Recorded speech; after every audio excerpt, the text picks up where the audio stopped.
The United States Secretary of State Antony Blinken says U.S. President Joe Biden wasn't calling for a regime change after his remarks at a speech in Poland. And as President Biden deals with foreign policies surrounding the Russian-Ukraine crisis, on Saturday, he closed his speech in Warsaw by saying that President Vladimir Putin cannot remain in power. We have details in this report. During a major speech in Warsaw, Poland on Saturday, President Joe Biden declared forcefully that Vladimir Putin cannot remain in power, appearing to endorse a regime change in Russia. A dictator bent on rebuilding an empire will never erase a people's love for liberty. We will have a different future, a brighter future, rooted in democracy and principles, hope and light, of decency and dignity, of freedom and possibilities. For God's sake, this man cannot remain in power. But the White House quickly tried to walk back the president's apparent ad libem, saying he was not calling for regime change when he made the statement. The United States Secretary of State, Antony Blinken, reiterated this stance during a speech in Jerusalem. He says that U.S. has no strategy of regime change in Russia.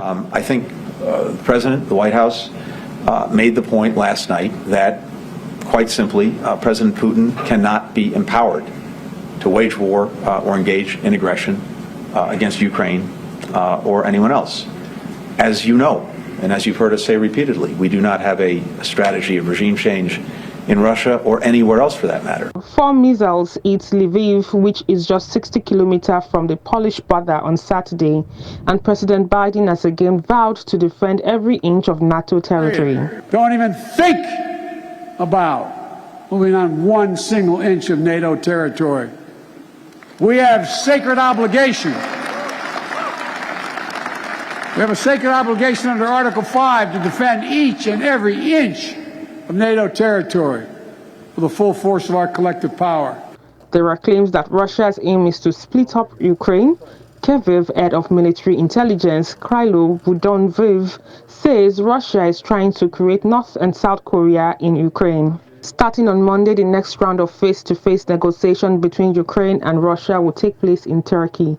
One of the Ukrainian negotiators, David, says that the talk will hold from Monday to Wednesday, but Ukraine has described previous talk with Russia since the start of the invasion last month as very difficult. The first round of talks between the two teams of negotiators took place in Belarus, which is Russia's ally, but Turkey has played a part in the diplomatic attempts to end the war, with the Russian, Ukrainian and Turkish foreign ministers meeting in Antalya earlier this month.